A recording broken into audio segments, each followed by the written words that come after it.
Yes, but So if she's dating or she's seeing somebody, that's her business. That's nobody's business but her and her family. Please leave her. Kobe Bryant balled so good, his fans are mad that Vanessa Bryant got pregnant. Okay, so let me tell you about one of the wildest internet rumors of 2025. And I mean wild, so it all started as a joke. Like, literally just people messing around on social media. You know how the internet is. But then things got weird. Apparently, Vanessa Bryant's daughter allegedly leaked some shocking details about her mother's new pregnancy.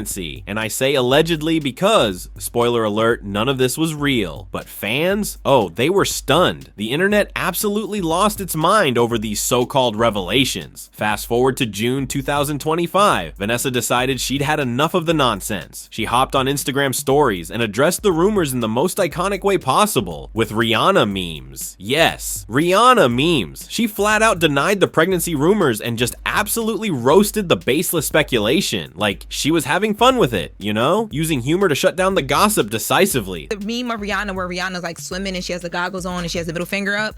And the caption of the meme said, me protecting my peace, not pregnant and having fun all summer.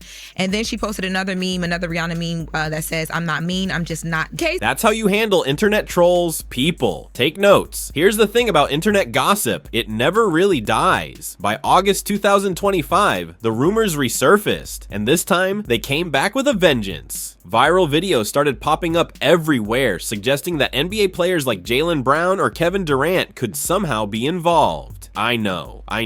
The internet's appetite for gossip was just insatiable. It didn't matter that Vanessa had already denied everything. People wanted drama, and they were determined to create it. Direct denials weren't enough to stop the speculation train. September 2025, the US Open, Vanessa showed up, and she was not here for the nonsense anymore. She called the rumors imaginary while literally enjoying a cocktail courtside. The shade of it all, it was strategic, honestly. Think about it. Public presence, a visual cue that she's living her life unbothered, and a verbal dismissal all wrapped into one perfect moment. Chef's kiss. Now, let's talk about what the media reaction to all this really highlighted. There's this massive disconnect between responsible journalism and gossip culture. If anybody was wondering, Vanessa Bryant is not pregnant.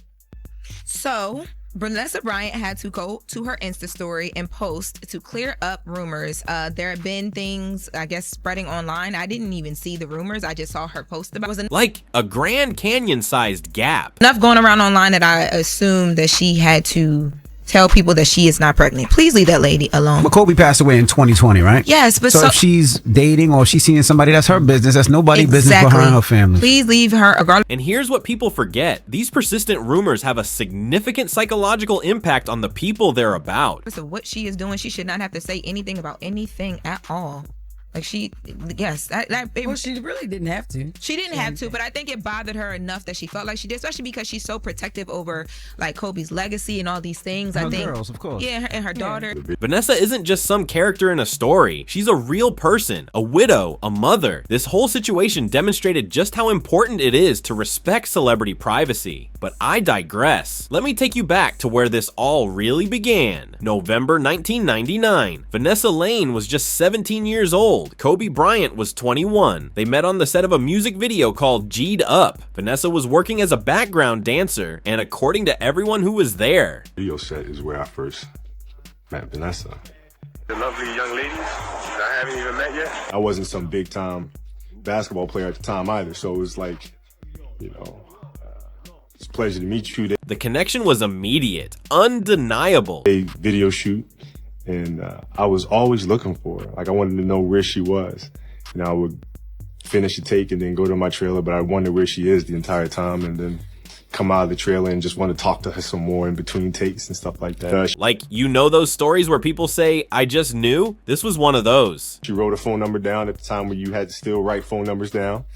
And I called her the very next day. And we talked for hours, literally. Now remember, this was 1999. There was no Instagram DM, no Snapchat, no sliding into someone's notifications. When they exchanged phone numbers, it meant something. Connections were intentional, personal. We did everything together. And I thought I was a big dork because I loved Disneyland. I loved the Disney movies and things like that, but I never really had a chance to go to the park much. And she was a big Disney fan too. And we used to hang out at Disneyland. We used to go to Magic Mountain.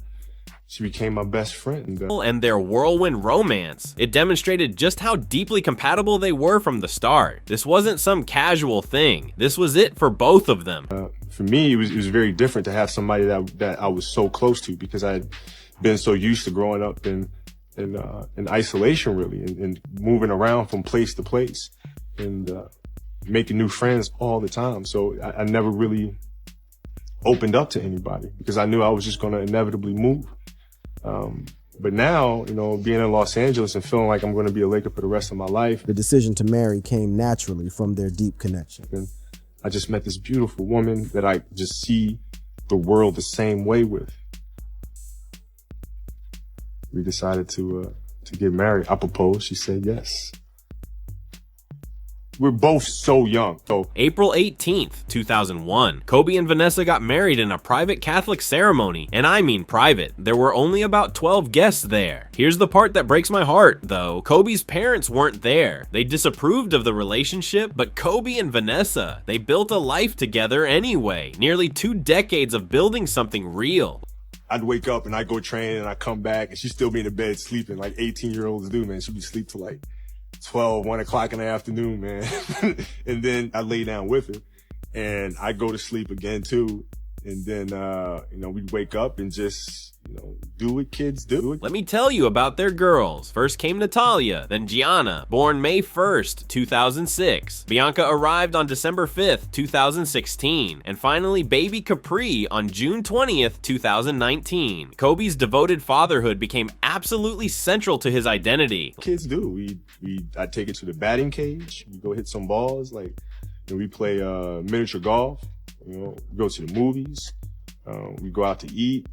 It was a beautiful time, man. Like, if you followed him at all in his post-basketball years, you know this. He had these strong, beautiful connections with each of his daughters. Without hesitation, he said, I would have 5 more girls if I could. I'm a girl dad. But Gianna was special. She shared his absolute love for basketball. Daddy's girl.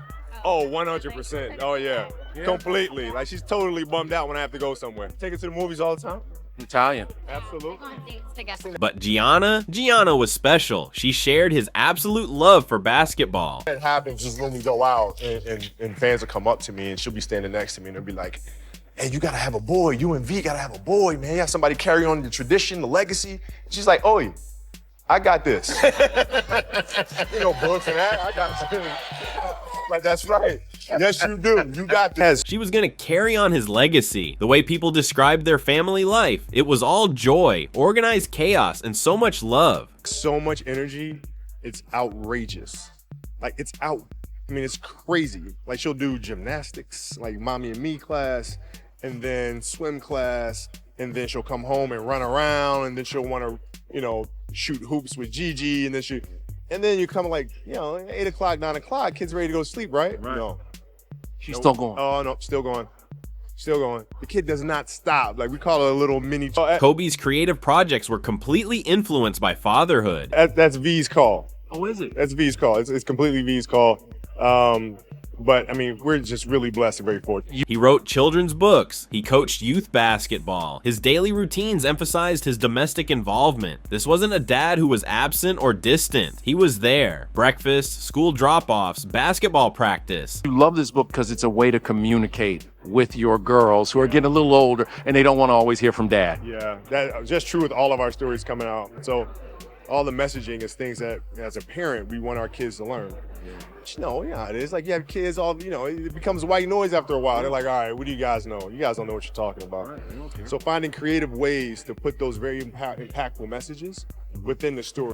All of it. January 26, 2020. I still remember exactly where I was when I heard the news. Kobe, Gianna, and 7 others died in a helicopter crash in Calabasas, California. The NTSB eventually concluded it was pilot error due to spatial disorientation. The fog was so thick that day. In an instant, Vanessa lost her husband and one of her children. At the same time, she became the sole guardian of her 3 surviving daughters. I can't even imagine. I truly can't. February 24th, 2020. 2020, Staples Center. The public memorial was watched by millions around the world. Vanessa's speech, oh my god, her speech. It powerfully expressed her love and grief in a way that just gutted everyone watching. She talked about the mother-daughter bond with Gianna, about Gigi's dreams, about the future that was stolen from them. Vanessa Bryant is an amazingly sweet and gentle soul.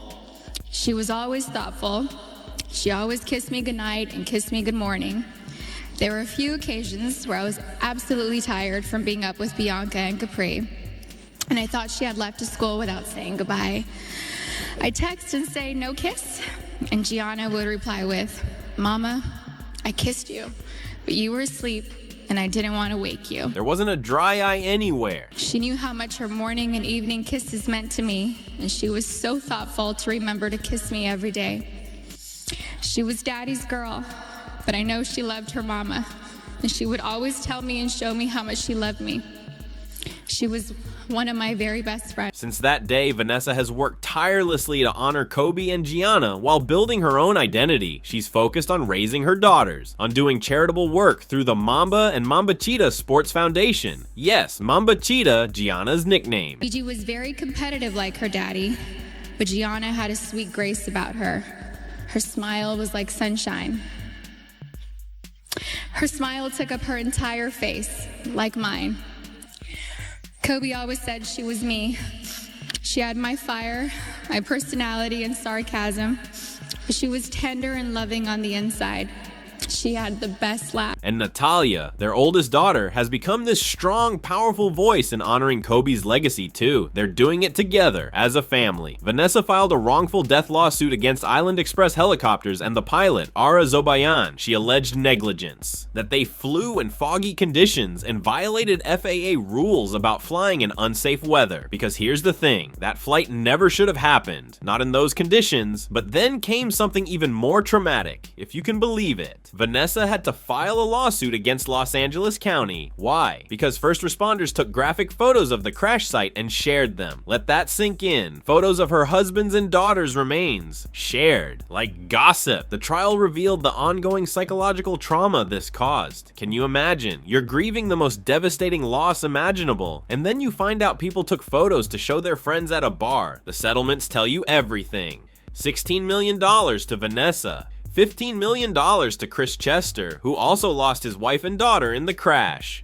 and a final county settlement of $28.85 million. Oh, and while all this was happening, Vanessa's own mother filed a lawsuit claiming she was owed about $5 million for unpaid work as a nanny and personal assistant. So Vanessa had to defend herself against her own mother while grieving and managing everything else. The strength that took, unreal. Kobe was smart. He established a trust back in 2003 and he amended it in 2017. It protected their privacy and their assets. We're talking about a net worth of approximately $600 million at the time of his death. Vanessa was named the primary beneficiary and successor trustee. She was put in charge of everything, and everything included some major assets, like Kobe's 10% stake in Body Armor. Remember that sports drink company? That stake was later sold to Coca-Cola for $5.6 billion. That netted the estate $400 million. Vanessa made sure her daughter's futures were completely secure, financially, emotionally, all of it. The Mamba and Mamba Cheetah Sports Foundation isn't just some charity, it's a mission. It empowers young athletes, especially girls, to pursue their dreams in sports. Gianna's nickname, Mamba Cheetah, is right there in the name, honoring her dreams of playing in the WNBA. Every scholarship they give, every program they run, it's keeping both of their legacies alive. So when you look at how Vanessa handled those ridiculous 2025 rumors, the humor, the directness, the consistency, it all reflects her inner strength. This is a woman who's been through absolute hell, who's fought legal battles on multiple fronts, who's raised 3 daughters alone after planning to do it with her partner. She protects her family fiercely. She's building her own legacy as a mother, as a businesswoman, and as an advocate. Gianna was smart.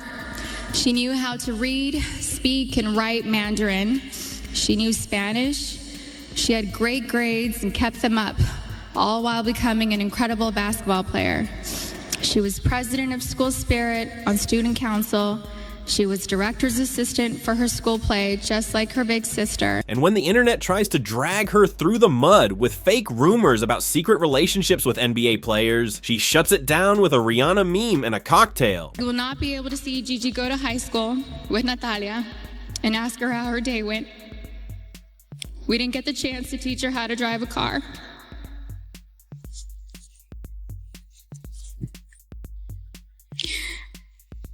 I won't be able to tell her how gorgeous she looks on her wedding day.